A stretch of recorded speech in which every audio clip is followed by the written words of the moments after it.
Let's just read Psalm 23. We did this recently looking at shepherds, but particularly some of those verses in the songs. Just pick this up. Psalm 23.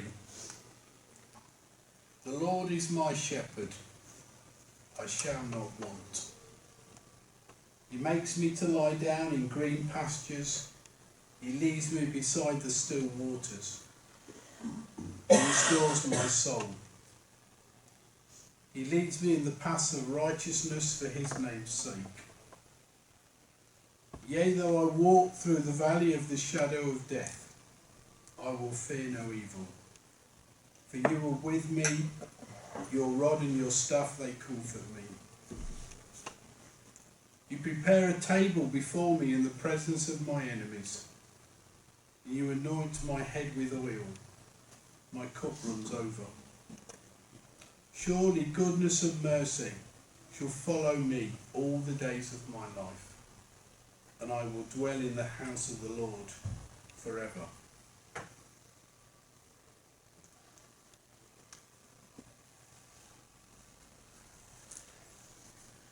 It's quite a contrast really in some ways in that psalm.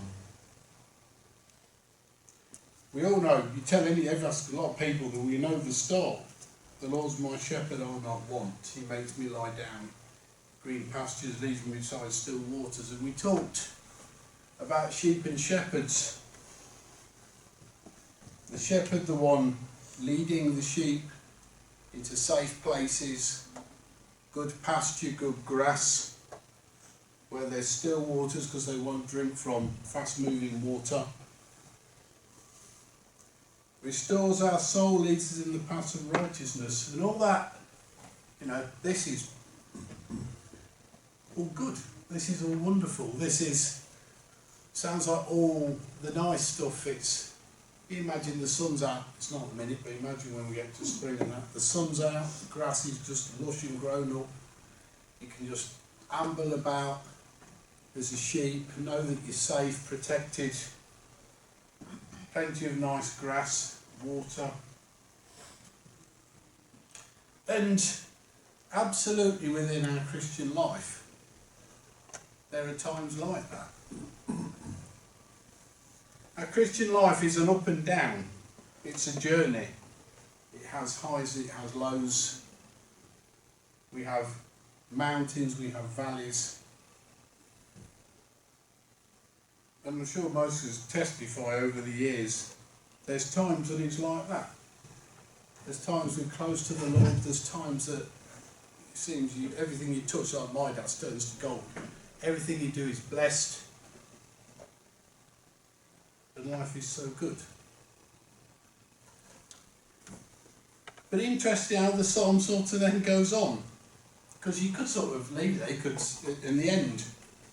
But why these things in the middle? I mean, they're still good because they talk about God being with us, but why? Though I walk through the valley of the shadow of death. Talks about a dark place.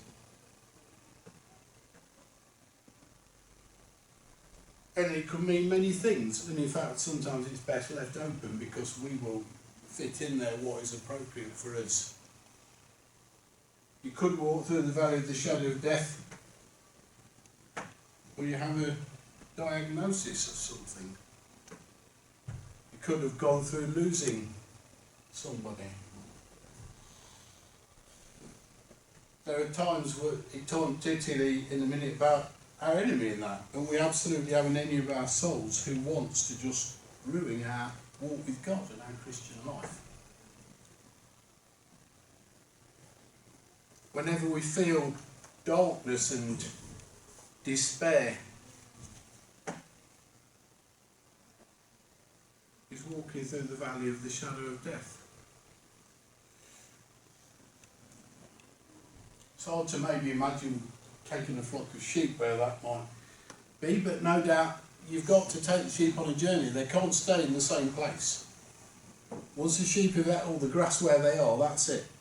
Yes, it will grow again, but not while there's 100 hungry sheep there. You've got to move them on to different pasture. You've got to go on a journey. And going on that journey may involve at times, to get from one good place to another good place, you've got to go through, possibly, rocky ground. You've got to go through maybe a valley with big high sides and everything where it looks dangerous.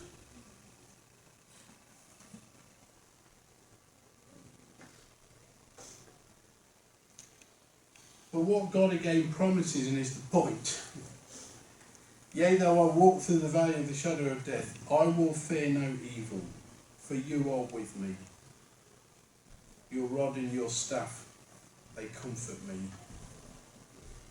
What God promises is not that we won't go through hard times and trouble and strife and attack, but that He will be with us as we go through it. And in different ways, His rod and His staff. The shepherd, we said before, the shepherd has his shepherd's crook.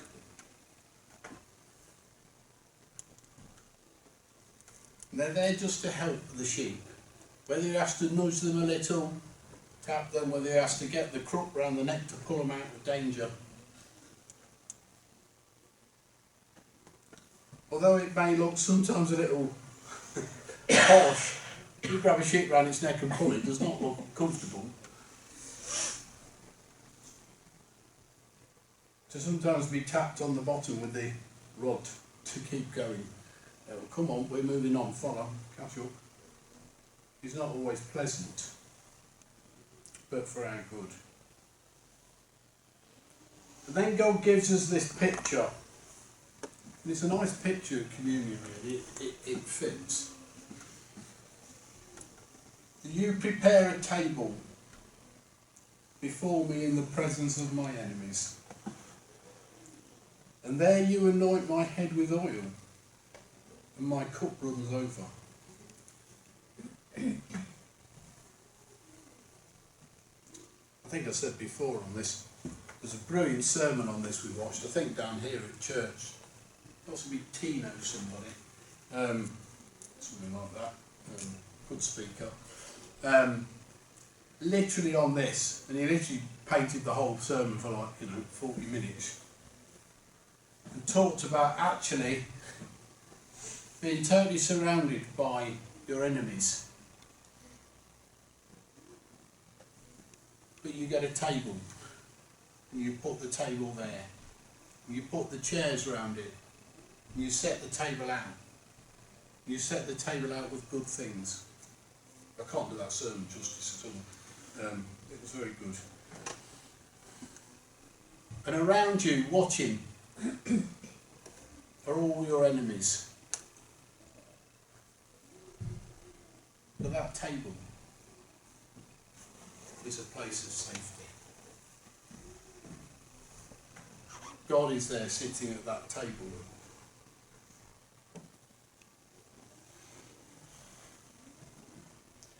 Surely it'd be best and nicest if your enemies, right, let's have a nice table out in the middle of nowhere again in the sun, laid out like that. And all you can see around you is nature and beauty. Don't want any. We don't want any enemies around us, but again, there may be times like that. But actually, the place that God prepares the table is when you're surrounded by your enemies. But in it, what God gives to us, you anoint my head with oil that my cup runs over. I don't just God doesn't, okay, let's have a little tiny bit, let's just give you a drop like you might give a child to try something first. At that table, my cup runs over and never stops, flowing with His grace and His mercy and His goodness. Then surely they shall follow me all the days of my life. I will dwell in the house of the Lord forever. But the other thing that came to me as well, which does every time we sing the song, and every time I think, we must stop and read this out. It may look like I'm surrounded. Which again, the table is surrounded by our enemies. It may look like I'm surrounded, but I'm surrounded by you. And it refers, I'm sure, that song thinking to a particular passage in 2 Kings that happened with Elisha. Make sure I said the right one then. That with Elisha. There's a particular bit that shows this again, what actually it is like when we're surrounded by our enemies.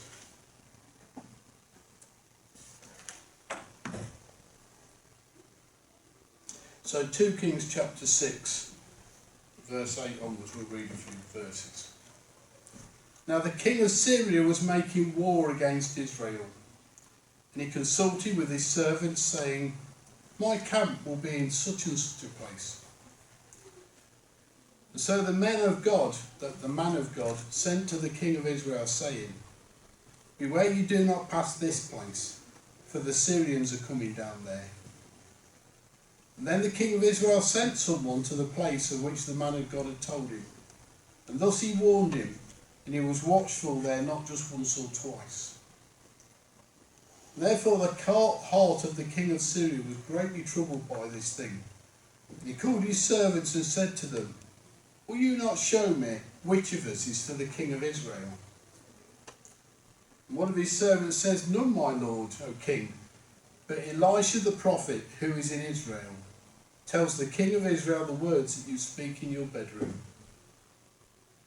And so he said, go and see where he is, that I may send and get him. And it was told him, saying, surely he is in Dothan. Therefore he sent horses and chariots and a great army there, and came by night and surrounded the city. And when the servant of the man of God arose early and went out, there was an army surrounding the city, with horses and chariots. And Elisha's servant said to him, alas, my master, what shall we do?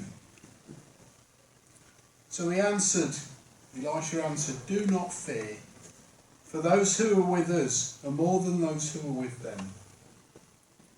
And Elisha prayed and said, Lord, I pray, open his eyes that he may see. Then the Lord opened the eyes of the young man, and he saw. Behold, the mountain was full of horses, and chariots of fire all around Elisha.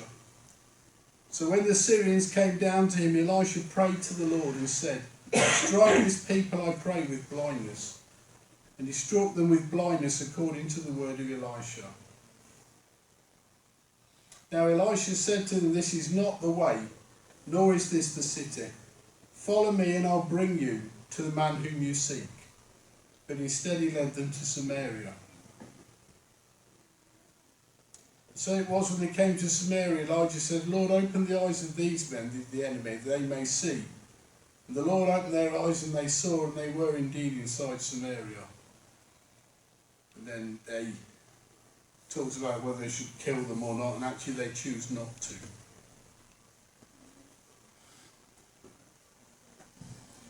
But often we're in that same place as Elisha's servant was. Elisha knew, Elisha had the faith, Elisha had the revelation. He knew how God operated, but his servant didn't. All his servant could see is thousands upon thousands of enemy horses and chariots and soldiers that are surrounding them. And what are they going to do? Elisha says, do not fear, those who are with us are more than those who are with them. And Elisha had to pray that their eyes would be, his servant's eyes would be open, that he could see and understand what Elisha could see and knew. And when the Lord opened his eyes, he saw that even though there was Elisha and his servant in the city, and they're surrounded by horses and chariots and soldiers of the enemy, around them, in a far wider circle outside of them, was surrounded by horses and chariots of fire, and the angels and the Lord's armies. And then in that, Elisha knew that he could pray and overcome the enemy, and that actually that those who were with them would fight on their side and on their behalf. So again in Psalm 23, God sets out a table in the midst of our enemies. But equally, outside of that is God, and God's armies, and God's angels, and God on our side.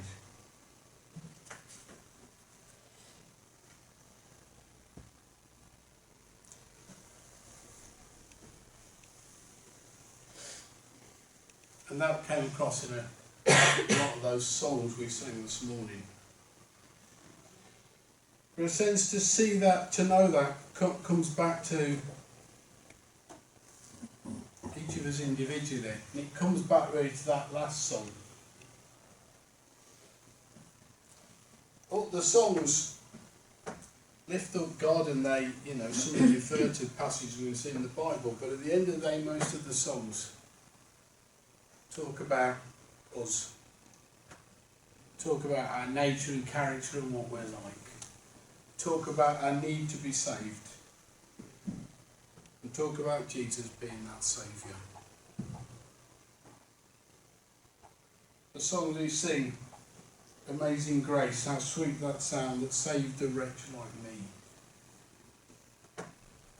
Sometimes they're a bit backwards, because you've got to start with the wretch like me before you discover the amazing grace and how sweet the sound.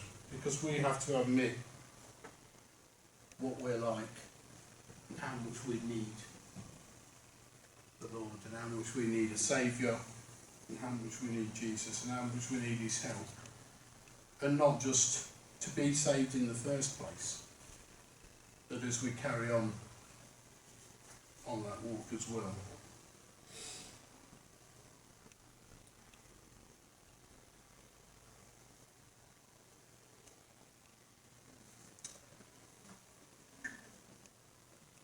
Let's go to